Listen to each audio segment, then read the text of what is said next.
साथियों, मेरे चैनल से जुड़ने के लिए सब्सक्राइब बटन को प्रेस कर दीजिए और यदि आप चाहते हैं कि नया वीडियो अपलोड होते ही आपको मैसेज मिल जाए तो बेल आइकन को भी ऑन कर दीजिए। नमस्कार, जय श्री राधे। मैं अंकुर जोशी आप सभी का अंकुर एस्ट्रोलॉजी चैनल में बहुत बहुत स्वागत करता हूं। मेरे प्रिय साथियों, देखिए आज कुंभ लग्न का मई माह का राशिफल हम समझने वाले हैं। देखिए मई माह के शुरुआत में जो ग्रहों की स्थिति रहने वाली है यह आप सामने कुंडली में देख सकते हैं। देखिए मई माह के प्रारंभ में सूर्य, बुध, बृहस्पति और राहु जो है यह आपकी कुंडली के तीसरे भाव में है और शुक्र जो है मई माह के शुरुआत में चतुर्थ भाव में, मंगल पंचम भाव में, केतु नवम भाव में और शनि जो है वो लग्न भाव में है। इसके अलावा कौन कौन से ग्रह कब कब राशि परिवर्तन कर रहे हैं यह भी आप स्क्रीन पर देख सकते हैं। मेरे प्रिय साथियों, यदि आप बिल्कुल शून्य से ज्योतिष का ज्ञान प्राप्त करना चाहते हैं तो हमारे ऑनलाइन बेस से जुड़कर आप बिल्कुल शून्य से ज्योतिष का ज्ञान प्राप्त कर सकते हैं। हमारे ऑनलाइन बेस चलते रहते हैं। आपके सामने स्क्रीन पर दिए नंबर पर आप हमें व्हाट्सएप करें। व्हाट्सएप के माध्यम से आपको समय समय पर जानकारी प्राप्त होती रहेगी। इसके अलावा यदि आपने अभी तक मेरे चैनल को सब्सक्राइब नहीं किया है तो सब्सक्राइब करके बेल आइकन अवश्य ही दबा दीजिएगा ताकि जब भी कोई नया एपिसोड अपलोड हो तो आपको मैसेज मिल जाए, आपको नोटिफिकेशन मिल जाए। मेरे प्रिय साथियों, देखिए यह जो राशिफल हम अभी समझ रहे हैं यह ग्रहों के वर्तमान गोचर पर आधारित है और गोचर जो है अपने आप में स्वतंत्र फल नहीं दे सकते हैं। तो सटीक फलादेश के लिए अपनी कुंडली में ग्रहों की स्थिति के साथ साथ ग्रहों की दशा अंतर्दशा देख लेना भी अत्यंत ही आवश्यक होता है, क्योंकि देखिए बहुत से लोगों की कुंडली जो है वो कुंभ लग्न की होगी तो सभी को समान फल प्राप्त नहीं हो सकते हैं। इसलिए अंतिम निर्णय तक कुंडली विश्लेषण के बाद ही पहुंचा जा सकता है। मेरे प्रिय साथियों, देखिए लग्नेश, आपकी कुंडली के जो लग्नेश है वो शनि है और शनि जो है अभी आपकी कुंडली के लग्न भाव में ही है, यानी अपनी स्वयं की राशि में ही है।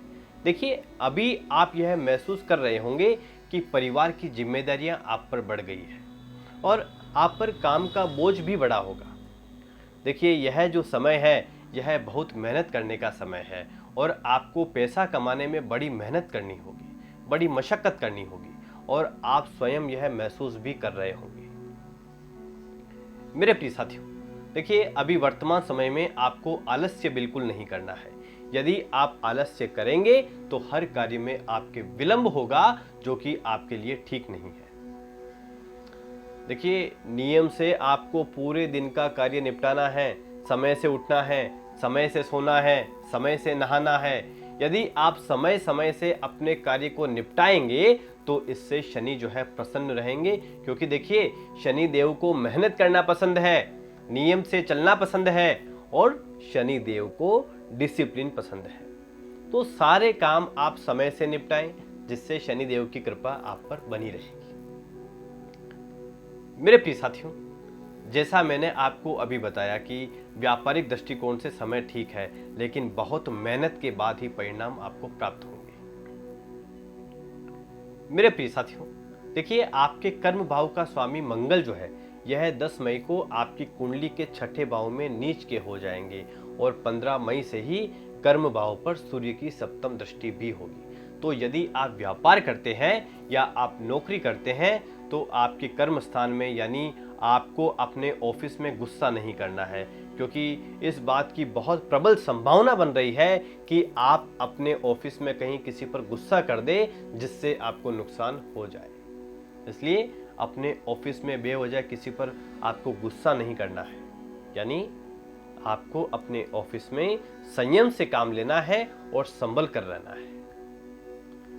देखिए यह जो समय है यह समय धार्मिक होने का है, यह समय मंदिर जाने का है, यह समय खुद को जानने का है। तो यदि आप आध्यात्मिक रहेंगे, समय समय पर मंदिर जाएंगे तो आपके जो रुके हुए काम है वह धीरे धीरे बनते जाएंगे। मेरे प्रिय साथियों, इस महीने में आपके सामने कुछ ऐसी स्थिति भी आ सकती है कि आपका व्यापार यदि अभी अच्छा चल रहा है, लाभ भी हो रहा है, तो अचानक से उसमें कोई समस्या आ जाए। ऐसा भी हो सकता है, लेकिन यह स्थिति कुछ समय के लिए ही होगी। मेरे प्रिय साथियों, आप एक बात का विशेष ख्याल रखें कि आपको अपनी जो है संगत को ठीक रखना है। यदि आप अपनी संगत को खराब करते हैं, यानी यदि आप खराब लोगों के साथ उठते बैठते हैं, तो यहाँ शनि का प्रकोप भी आपको झेलना पड़ेगा। मेरे प्रिय साथियों, 2 मई से ही शुक्र आपकी कुंडली के पंचम भाव में रहेंगे, जिससे आपके जीवन में प्रेम का आगमन हो सकता है। मेरे प्रिय साथियों, देखिए अभी आपकी कुंडली के तीसरे भाव में बृहस्पति और राहु की युति से गुरु चंडाल दोष बन रहा है। तो देखिए 2-4 बातों का आप विशेष ख्याल रखें कि आपको जो है समय समय से मंदिर जाना है, घर में बड़े बुजुर्गों की आपको सेवा करनी है और साधु संतों का आशीर्वाद लेना है। इसके अलावा किसी भी प्रकार के नशे से आप दूरी बनाए रखें और सात्विक भोजन ही ग्रहण करें, जिससे बृहस्पति का सकारात्मक प्रभाव बढ़ेगा और राहु भी कंट्रोल में रहेगा। इसके अलावा आप किसी स्वीपर को भी मूली का दान कर सकते हैं, यह भी आपके लिए अच्छा रहेगा। यह भी राहु का उपाय है। मेरे प्रिय साथियों, 2 और 3 मई को आपको विशेष सावधानी रखनी है। इन 2 दिनों में आपको चिंता रह सकती है और इन 2 दिनों में आप अपनी सेहत का भी ख्याल रखें। इसके अलावा 11 और 12 मई जो है, यह आपके लिए खर्चे वाले दिन साबित हो सकते हैं, यानी कोई खर्च अचानक आपके सामने आ सकता है जिसे टाला नहीं जा सकता। मेरे प्रिय साथियों, 13 और 14 मई को चंद्रमा शनि के साथ लग्न भाव में रहेंगे, जिससे विष योग बनेगा और चंद्रमा अपनी ही राशि से षडाष्टक दोष में भी रहेंगे, जिससे आपको चिंता रह सकती है और सेहत आपकी डावाडोल रह सकती है। तो इन 2 दिनों में आप भोलेनाथ के मंदिर अवश्य जाएं और जलाभिषेक करें। इसके अलावा 24 और 25 मई जो है, यह 2 दिन भी आपके लिए तनाव वाले दिन रह सकते हैं। इन 2 दिनों में भी आप अपनी सेहत का ख्याल रखें और सेहत में उतार चढ़ाव हो सकता है और छोटी मोटी कोई शारीरिक समस्या आपको रह सकती है। इसके अलावा 29 और 30 मई को भी आपको चिंता रह सकती है। मेरे प्रिय साथियों, अभी मैंने जो भी दिन आपको जो है बताए हैं, जिनमें आपको सावधानी रखनी है, उन दिनों में आप भोलेनाथ के मंदिर अवश्य जाएं और जलाभिषेक करें, जिससे आप बहुत सुकून महसूस करेंगे।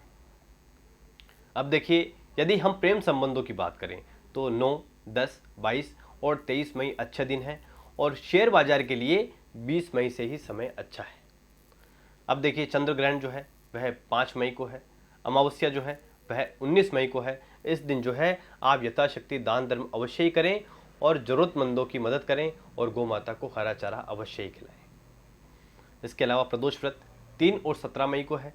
यदि आपकी कुंडली में चंद्रमा की स्थिति ठीक नहीं है और यदि आप किसी न किसी रूप से मानसिक तनाव में रहते हैं, तो इन 2 दिनों में आप भोलेनाथ की अभिषेक करें, मंदिर जाएं। ऐसा करके आप बहुत सुकून महसूस करेंगे। उम्मीद करता हूँ यह एपिसोड आपको अच्छा लगा होगा।